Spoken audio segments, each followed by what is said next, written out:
Ben oui, parce que Patrick Sayer est avec nous. Salut Patrick. Et à chaque fois que Patrick Sayer est avec nous, j'essaye d'en profiter. Patrick, il faut dire, Patrick connaît tout le monde, c'est absolument tout.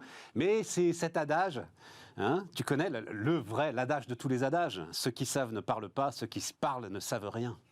Hein, c'est un peu ça. Il faut parfois que je me l'impose quand même. Il faut parfois que tu te l'imposes. Bon, on verra. Non, mais ça m'intéresse quand même. C'est vrai qu'il y a énormément de choses autour des grandes manœuvres du business. Je ne vais pas te demander des détails, sauf peut-être autour de Carrefour, si tu veux me parler de Carrefour, mais au sens large, puisque tu connais très très bien cette boîte. Mais c'est vrai que la question de savoir, je crois que c'est Jérôme Matisse, salut Jérôme, prof d'éco à Dauphine, c'est le Skyscraping Index, hein, l'index des gratte-ciel, c'est-à-dire quand on se met à rentrer dans la démesure en termes de construction, de fusion-acquisition, d'achat, de choses comme ça. J'ai vu que l'Arabie Saoudite la prévoyait d'ores et déjà l'hôtel le plus phénoménal jamais construit.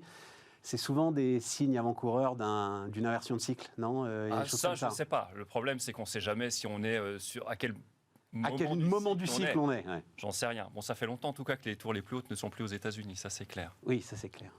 Enfin, on ne sait même plus s'il y a un cycle d'ailleurs, c'est ça le sujet là, aujourd'hui. Oh, je pense qu'il y en a quand même un, mais bon, on pourra en reparler. Ouais. On va en reparler. Et puis Juliette Daboville, salut Juliette. Donc, présidente de, c'est l'aide conseil, hein, c'est ça Juliette, notamment sur toutes les questions de gouvernance. Alors, pendant les semaines où tu n'es pas là, je rassemble les questions de gouvernance, parce que, non, mais cette question, on en a parlé ensemble à chaque fois, cette question est centrale dans la vie des entreprises, et on n'en parle jamais, parce qu'elles sont complexes à comprendre, ces affaires de gouvernance, et que c'est difficile de trouver des gens pour en parler correctement. Là, Patrick, il a été aussi au cœur d'énormément... Combien de conseils d'administration aujourd'hui, Patrick ? Depuis que j'ai commencé de société cotée ? Ouais. Ça fait longtemps qu'il compte plus. C'est ça. Pas loin d'une vingtaine. C'est comme Depardieu avec les films, quoi. Ouais, c'est ça, pas loin d'une vingtaine. Oui. L'influence des patrons, donc différentes organisations patronales, là, donc MEDEF, Croissance Plus, France Invest, METI, Éthique, enfin là, commence un certain nombre d'auditions des candidats et des différents candidats. Je me demandais, alors mais je vous la poserai après, ça, si vous aviez envie de mettre une mesure en avant, laquelle ce serait. Mais d'abord, je me demandais, ils ont une influence, ça sert à quelque chose, ces grandes auditions patronales. Jérôme, tu as l'air d'avoir un point de vue là-dessus. Je pense que oui, ça fait partie d'abord de l'exercice démocratique. Les candidats font le tour de différentes organisations et quand ils sont face au patron, on les invite à spécifier, clarifier le pan économique de leur programme, sur les aspects notamment techniques qui ne sont pas abordés ailleurs. Comment ils entendent réformer le marché du travail, comment ils entendent réformer la fiscalité des entreprises, les subventions en recherche et développement, les aides octroyées aux entreprises en difficulté, etc. Et parfois, leurs promesses de Gascon sont passées au crible de la réalité que connaissent les patrons. Passées au crible. Tu les as vus. Valérie Pécresse a par exemple prononcé face au MEDEF à ce qu'elle avait prévu de 10% d'augmentation, enfin en tout cas son mode de financement. Elle n'y a pas renoncé, mais voilà. Donc, non mais quand même. Non, elle n'y a pas renoncé, elle a trouvé un moyen de raconter, un peu brutalement, de raconter encore plus n'importe quoi, si tu veux. Mais elle n'y a pas renoncé. Mais si tu vois, ils ne sont pas challengés, moi je trouve, en fait, les gars. T'as jamais vu un type arriver et changer d'avis à la sortie de ses entretiens en disant ça impose... les patrons ont raison, il ne faut pas qu'on fasse comme ça. Non mais d'abord ça impose un travail en amont. C'est justement parce qu'ils savent qu'ils vont passer ce grand oral, on va dire, qu'ils mettent leurs équipes pour... Et ça c'est important parce que qui est-ce qui pousse les candidats dans leur retranchement sur des aspects techniques de leur programme économique ? Pas grand monde. Les journalistes bien sûr y participent, mais c'est notamment ce genre de rendez-vous qui vont dans ce sens-là. D'accord. Juliette ? Je suis complètement alignée avec ça. Tu es complètement alignée ? Je pense que c'est absolument fondamental qu'il y ait ces échanges-là. Ça ne veut pas dire forcément que la parole politique va changer de camp. En revanche, ça peut permettre quand même d'avoir des adaptations de contenu. Et sur le process, je veux dire, on est en démocratie, il faut bien qu'ils écoutent leurs parties prenantes, et notamment ceux qui créent de la richesse au quotidien. Ouais, ça me semble plutôt simple. Vas-y, Patrick. Bon, d'abord, les programmes entre guillemets économiques de ces gens-là, ce sont essentiellement des catalogues de dépenses non financés, parce qu'ils partent tous du principe que de toute façon le déficit est tel et qu'il n'y a pas d'arrêt nécessaire au déficit. Donc ils s'engagent à pas grand-chose. Moi, ce qui m'intéresse, il se trouve que j'ai toujours, en tant que patron, recherché à dialoguer avec des gens dont je n'avais pas nécessairement les idées, parce que je me disais que dès lors qu'il y avait une probabilité non nulle qu'ils accèdent au deuxième tour, voire qu'ils prennent la présidence, il fallait quand même essayer de comprendre dans quel pays on allait. Et donc j'ai rencontré, je ne vais pas les citer, mais j'ai rencontré pas mal de gens. alors sur des aspects économiques, mais sur des aspects qui dépassent, entre guillemets, l'économie, qui concernent, par exemple, le droit. Lorsque certains vous disent... Je rappelle que tu es juge au tribunal de commerce. Oui, mais je parle de sujets de droit plus généraux, pas simplement des sujets de droit commerciaux. Lorsque certains disent « on va arrêter ce que M. Giscard d'Estaing a fait avec le regroupement familial », en pensant que c'est Valéry Giscard d'Estaing qui a décidé du regroupement familial. C'est un truc complètement faux. Le regroupement familial vient d'un arrêt célèbre du Conseil d'État qui se réfère à des textes européens, et notamment à l'attachement, au fait que la France a ratifié la Convention européenne des droits de l'homme. Donc, sortir de ces textes en disant « je vais remettre la moitié des binationaux dans les prisons dans leur pays d'origine », enfin, tu vois très bien le type de candidat qui peut soutenir ce type de proposition. En réalité, quand tu t'adresses à eux, j'en ai eu un qui était à ma droite, il m'a dit non, vous avez raison, c'est pas si simple, c'est pas parce que je serai élu que j'arriverai à faire ça. Et donc ma première décision, ça sera au lieu d'aller pour rechercher une majorité à l'Assemblée nationale, ça sera de faire un référendum. Ouais. Donc en réalité, on voit très bien de qui tu veux parler. Très bien de qui je veux parler. Donc en réalité, ces gens-là, ils nous annoncent des trucs qui n'ont assez souvent, leur catalogue de dépenses, ça n'a aucun sens, et ces mesures qui sont des mesures assez fondamentales, parce qu'elles touchent à nos libertés quotidiennes, en réalité, ils ne savent pas non plus comment ils vont les mettre en œuvre. Et je trouve que sur ces sujets-là, ils sont très peu challengés. C'est pas le rôle du patronat, on est d'accord. Alors, mais ça m'intéresse. Ils sont assez peu challengés. Et ça, alors, on va peut-être faire dériver le débat parce qu'il y a une autre prise de position là, récente sur un point de détail qui m'intéresse. Il a été pas mal, donc c'est de Zemmour dont tu parles, il a été de ce qu'il appelle le fameux bloc de constitutionnalité. Je n'y connais rien, j'ai été regardé, ça m'a intéressé, ça veut dire qu'il en parle énormément et qu'il est énormément challengé là-dessus, Patrick. Bah oui, évidemment. Contrairement à ce que tu dis. Ben oui, mais il est challengé là-dessus. Après lui, il a sa propre logique, qui est de dire à un moment, le Conseil constitutionnel, alors il date ça de... je ne sais plus, enfin, l'un des arrêts du Conseil constitutionnel qui a fait sortir en fait le Conseil de son lit normal et qui lui a fait un peu prendre la posture d'une Cour suprême à l'américaine. Il dit non, le Conseil constitutionnel doit revenir dans son lit, l'application stricte de la Constitution. Ah oui, c'est l'intégration du préambule de la Déclaration des droits de l'homme dans la Constitution, voilà, qui a amené ça. Et là-dessus, je fais un référendum. Il est ultra cohérent. Oui, je vois pas ils le sont beaucoup moins en affaires économiques. Non, mais ce qui est intéressant, c'est qu'il commence à dire je vais faire un référendum. Quand tu parles du reste, tu t'aperçois qu'en réalité, il ne peut pas sortir de façon légère, parce qu'en réalité, il est tenu par la Convention européenne des droits de l'homme, mais il est tenu par un certain nombre de textes qui tiennent à l'Union européenne. Et donc, en réalité, il va être obligé de faire marche arrière, d'avoir un début de Frexit. En réalité, il est en train de mettre en place un Frexit. Est-ce que la France, qui n'est pas l'Angleterre, qui est pivot dans le système monétaire européen, est-ce que la France peut se permettre un Frexit? Et quelles seraient les conséquences prévisibles d'un Frexit? Personne n'en parle. En réalité, derrière le programme de M. Z, il y a le Frexit. Non, mais j'adore Patrick parce que on travaille un peu pour préparer cette émission, l'air de rien, donc j'envoie des petits messages. Est-ce qu'il y a des sujets dont vous voulez parler? Voilà. Moi, ça m'intéresse de parler du Frexit, mais bon, t'aurais peut-être pu laisser des petits camarades. Non, mais Zemmour, est-ce qu'il sera élu? A priori, non. Donc, de toute façon, cette question ne se pose pas. Lui, il est dans des promesses de campagne, sachant que ceux qui rendent des comptes, c'est ceux qui sont ensuite au gouvernement. Il n'empêche quand même, pour revenir un petit peu sur le sujet initial, excuse-moi Patrick, c'est que si on demande quand même aux candidats de chiffrer leurs mesures, on leur demande de savoir. Alors, c'est sûr que quand face au patronat, on dit on va tout financer, on va proposer de l'exonération de charges sociales. Là, le patronat reste silencieux sur la question. Par contre, quand on dit c'est au patron de payer ceci ou cela, on leur demande exactement les comptes. Ouais. Et quelque part, les programmes, normalement, sont censés se chiffrer. Oui, mais tu les as vus, Jérôme. Enfin, je ne sais pas si tu as eu le temps, parce que tu as du travail. Moi, en l'occurrence, c'est mon travail. Aucun n'est chiffré. J'ai été regardé. Même Valérie Pécresse, c'est quand même impressionnant. C'est le parti de gouvernement. On est d'accord. Hein, oui. C'est le RPR. C'est l'héritier d'un parti de gouvernement. Il n'y a rien. Vous allez regarder valeriepécresse.fr, vous allez regarder Programme économique. On est à combien? On est à 2 mois là Oui, un peu moins de 2 mois. Oui. J'ai cherché un peu de structure. De l'autre côté, c'est pareil. Hein. Macron, il n'y a rien. Non, mais Macron, il n'est pas candidat. Il n'est pas candidat, mais enfin, ça me pose un problème. Ça me pose un problème dans le débat démocratique. Aujourd'hui, il n'y a pas de parti de gouvernement qui se présente. parce qu'on ne va pas parler de la gauche, puisque alors là, pour le coup, les chances qu'elle obtienne sont encore beaucoup plus minces. Mais le programme du Parti socialiste, qui a été un vrai parti de gouvernement, aujourd'hui, c'est un catalogue de dépenses. Laisse de côté le Parti socialiste, comme tu le dis. Regarde, restons sur parti de gouvernement. L'histoire du temps de travail. Ouais. Valérie Pécresse, même dans ses déclarations, si tu veux, donc j'abolis les 35 heures. Elle parle d'une exonération d'heures supplémentaires au-delà des 35 heures. C'est quelque part valider les 35 heures quand même. Et ben voilà. Et pourtant, elle te dit, j'abolis toute référence. Elle te dit d'un côté, j'abolis toute référence à la durée légale. Ça, Patrick, je ne sais même pas si elle a le droit d'abolir toute référence à la durée légale. Je ne crois pas non plus. Je pense pas. Et en même temps, dans le même temps, elle te dit, chaque heure supplémentaire au-delà des 35 heures sera défiscalisée.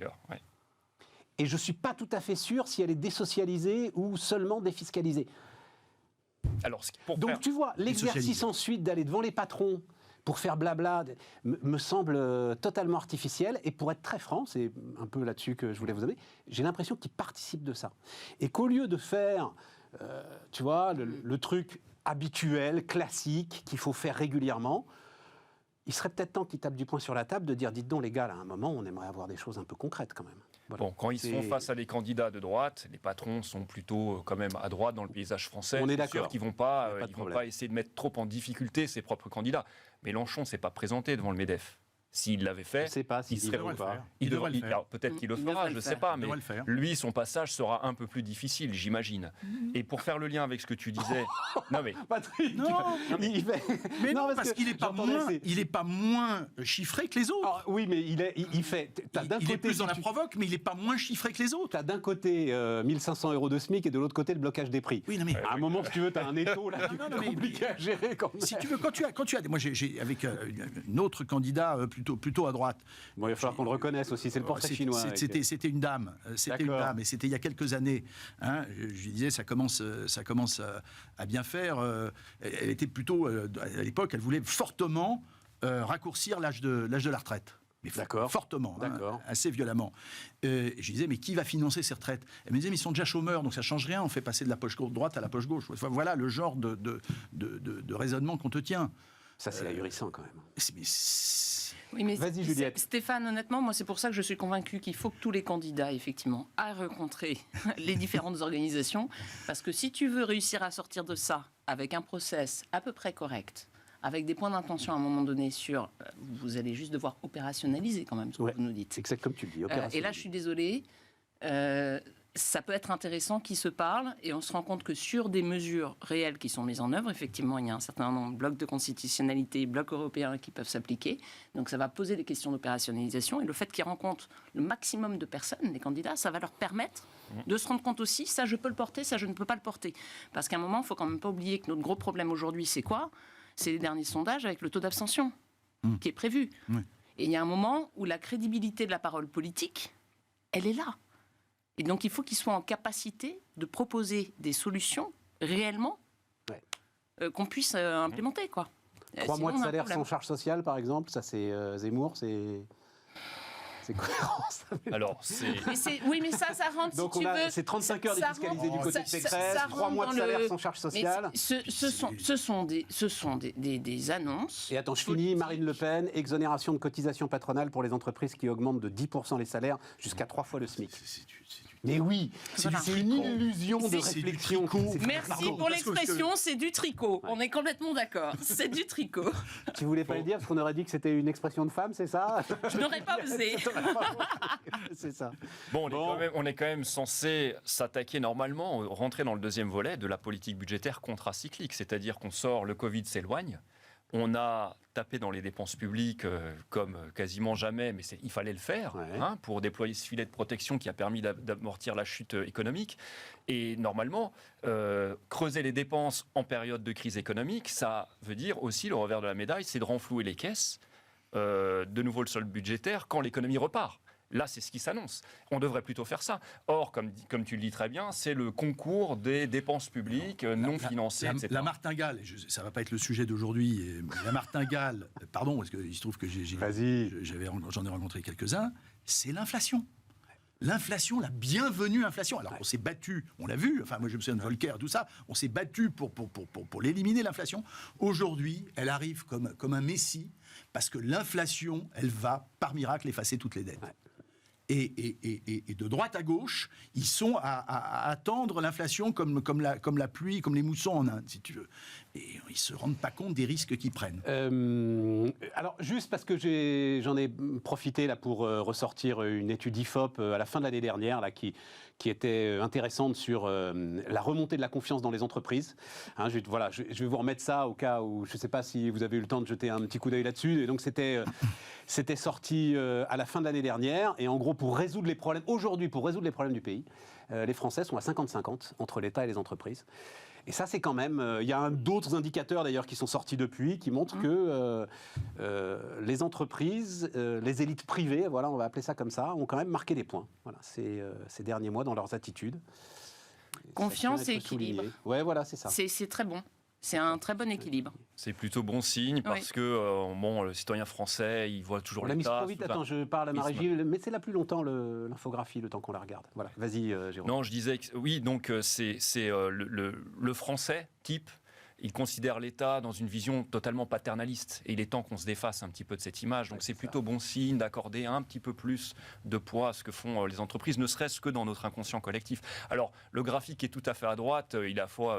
Il est sans surprise, mais il reste un petit peu comique. C'est que sur la question du rôle de l'État vis-à-vis des entreprises, vous avez, le graphique, en fait, il est partagé suivant que ceux qui y répondent sont des patrons et des entrepreneurs ou des citoyens. Donc les patrons disent plus de liberté, c'est fondamental dans le monde de l'entreprise, et au contraire, les citoyens ordinaires réclament plus de régulation, de contrôle des entreprises. Ce sont deux visions qui s'opposent frontalement sur ce sujet. Ça rejoint un sujet qu'on avait commencé hors antenne tout à l'heure, qui est pour que les entreprises soient crédibles, si aujourd'hui on est prêt à leur accorder du crédit, et pour ne pas que ce crédit disparaisse, il faut que les patrons, il y en a un certain nombre qui sont de ce point de vue, heureusement, c'est pas juste le libéralisme à tout crin, il faut que les entreprises, il y a des secteurs qui sont plus visés que d'autres, acceptent un certain niveau de régulation, voire d'autorégulation, pour écarter les brebis galeuses. Et il y a des brebis galeuses et il faut les écarter. C'est l'affaire Orpea qui te fait réfléchir à ça. Hein, moi, l'affaire Orpea, elle est tout à fait symptomatique parce qu'on est rentré ensuite dans un débat qui est le meilleur gestionnaire de services publics. Hein. C'est vrai que l'accompagnement de fin de vie, c'est une forme de service public. Est-ce que c'est le privé ? Est-ce que c'est le public ? Alors qu'on sait que c'est plutôt le privé. Mais donc ça pose une question. Est-ce qu'on peut gagner de l'argent sur des gens qui sont en situation de faiblesse?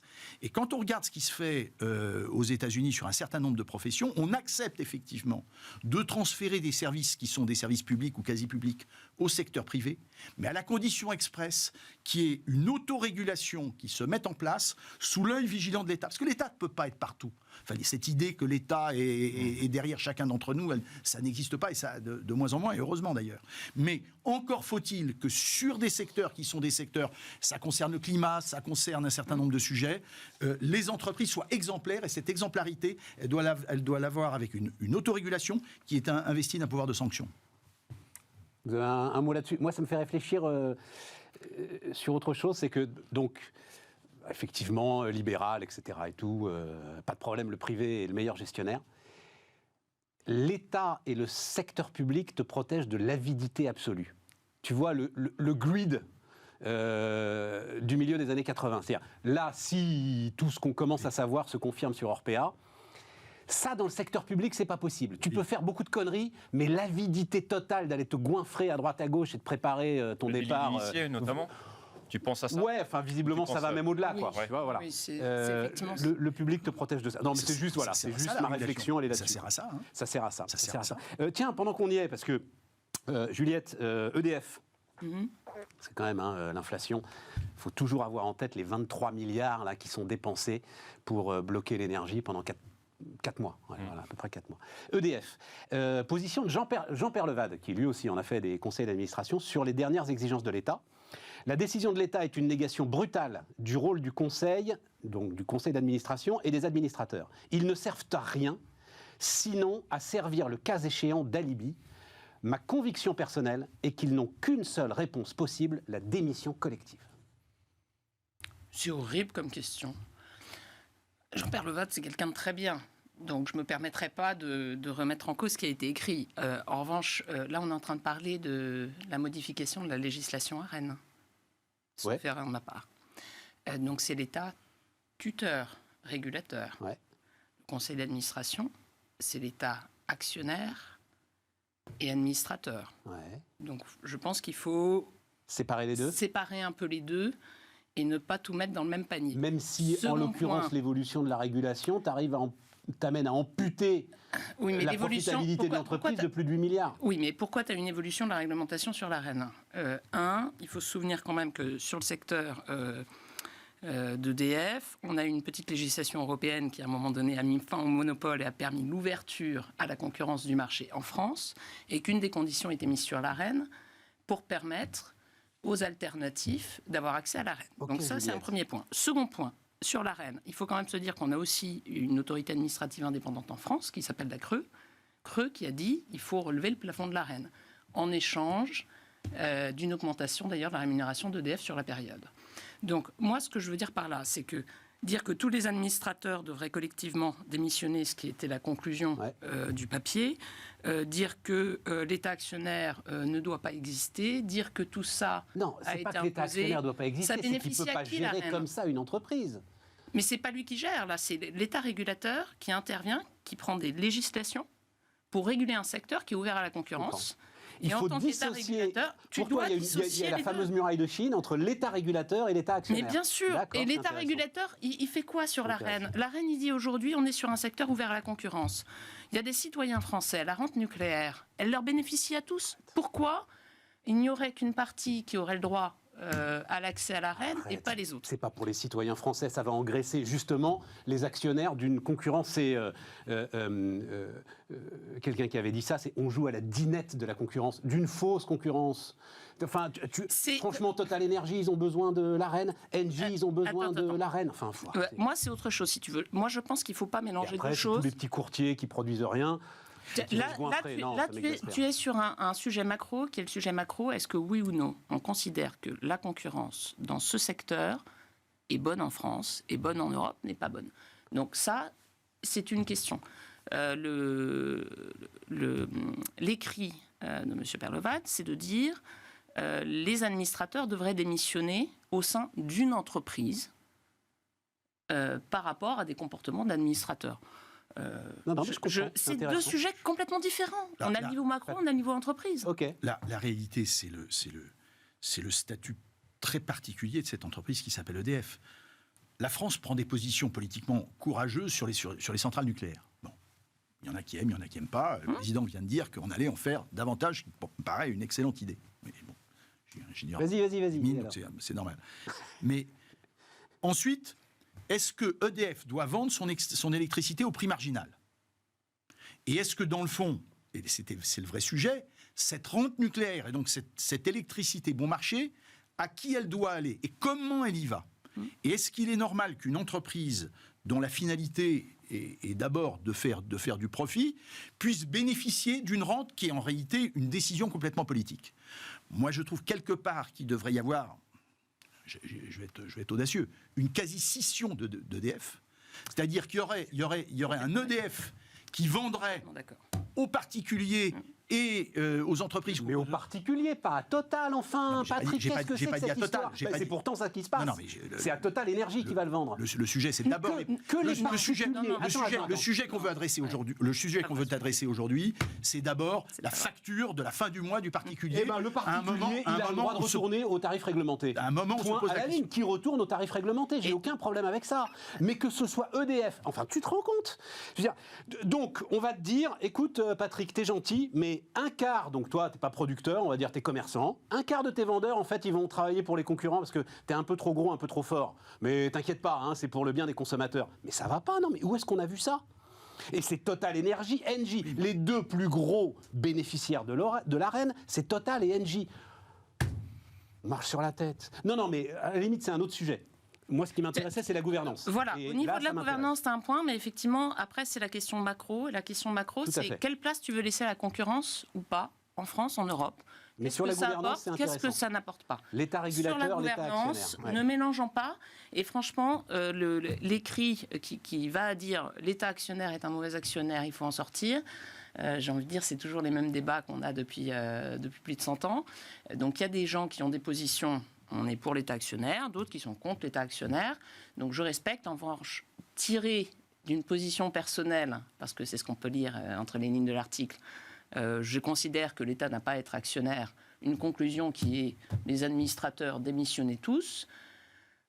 Je veux dire, il faut arrêter sur la grande démission américaine qui, je veux dire, ça va sur Orpea, ça va sur EDF, on arrête la grande démission, on met un peu de mais j'entends tranquillement. L'État régulateur, l'État actionnaire, la muraille de Chine entre les deux, c'est très intéressant. Oui. Jérôme. Bon, EDF n'est pas là, l'objectif d'EDF n'est pas que de maximiser les profits. Une notion de service public, c'est de fournir de l'électricité aux Français. Et c'est en ce sens, à mon avis, que l'État siège encore au conseil d'administration. Il ne faut pas oublier que c'est une ancienne entreprise publique. Alors, qui a finalement, durant les dernières décennies, au gré des négociations syndicales, octroyé à ses employés les avantages de la fonction publique et les avantages du privé, sans les inconvénients. On ne va pas rentrer dans les détails, mais tout le monde voit bien de quoi je veux parler. Après, si ce n'est pas le gouvernement qui instaure, qui insuffle un peu de concurrence dans le secteur, ça va être la Commission européenne, ça va être Bruxelles. Regardez ce qui s'était passé pour les télécoms, par exemple. Oui, mais vas-y. Le marché avait été une première fois ouvert par Bruxelles en imposant, à l'époque, c'était pas Orange, c'était encore France Télécom, Bouygues SFR, Bouygues et SFR, et puis une deuxième fois, ensuite, quand il y a eu ce triumvirat qui, on a l'impression, s'entendait un petit peu sur les prix quand même, a réouvert le marché à Free en imposant l'ouverture de l'infrastructure. C'est pas la Commission européenne qui a ouvert à Free, c'est François Fillon qui a ouvert à Free. Ah bon, ok. Oui, non, c'est pas la Commission européenne. Non. Bon, mais en tout cas, pour Bouygues et SFR, quand c'est pas le gouvernement, ça aide. Voilà. Elle maintient, en gros, il y a une espèce de règle non dite qu'il faut au moins 3 opérateurs par pays. Ce qui pose quand même des problèmes à un moment sur la puissance et la rentabilité de nos entreprises de télécom, mais c'est un autre sujet. Mais sur le 4e, en l'occurrence, et Xavier Niel lui a vraiment rendu hommage tout le temps, même quand il était au fond du trou. Dans ce cas-là. C'est François Fillon qui a poussé. Voilà. Et je vous renvoie d'ailleurs à l'interview de Thomas Philippon, donc de l'économiste Thomas Philippon qu'on a diffusé avant-hier, et qui fait le parallèle entre ce qui s'est passé aux États-Unis, où on a laissé en fait l'oligopole se reconstituer autour des télécoms, et où on se retrouve avec des factures qui sont 10 fois plus importantes qu'en Europe, avec un service dégradé et des réseaux dans un état épouvantable, et puis ce qui se passe en France et en Europe. Voilà. Question de positionnement sur la concurrence, qu'est-ce que ça apporte, qu'est-ce que ça apporte pas, au-delà du discours politique, et de dire Bruxelles impose, donc on fait, parce qu'effectivement, l'ouverture à la concurrence peut quand même avoir des vertus. La différence, ma chère Juliette, c'est que, en l'occurrence, tous les opérateurs télécoms ont des antennes et un réseau. En ce qui concerne l'énergie, il y a un producteur, tu vois, et c'est donc là que la concurrence me semble totalement J'entends ton point, mais c'est pour ça sans illusoire. doute que ce dont nous parlions tout à l'heure en termes de positionnement sur comment tout ça va se transformer dans les mois qui viennent, il y a quand même une réponse qui est de se poser la question, qu'est-ce qui relève des citoyens, des missions d'intérêt public, de l'intérêt général, et qu'est-ce qui relève d'une activité commerciale qui peut permettre justement de se poser la question de, on va peut-être essayer de regarder en termes de charges et de fonctionnement de personnel, on va peut-être pousser un peu la digitalisation, un peu l'internationalisation. Il faut regarder l'histoire d'EDF par rapport à ça. Quand est venue l'internationalisation ? Bon. Faut regarder les dates. Tu l'as la date ? 98, et tu regarderas les ouvertures, les ouvertures du marché Bruxelles, justement, à la concurrence. Et donc, qu'est-ce qui a poussé à des changements de stratégie pour le groupe EDF ? Et aujourd'hui, on est quand même assez content qu'EDF ait ce positionnement-là. C'est de pouvoir aller à l'international. Ça fait des changements de stratégie, ça fait des changements de social en interne, donc digitalisation, meilleure offre de services, etc. Ça se motive, ça se challenge un peu. Est-ce que c'est mauvais ? Pas sûr. Oui, quand tu as régulièrement l'État qui te dit « Tiens, au fait, là, on va vous ponctionner 8 petits milliards en passant », c'est compliqué quand même. Non, mais là, c'est un mélange de genres. C'est un mélange de genres. On marque une pause, on se retrouve dans un instant.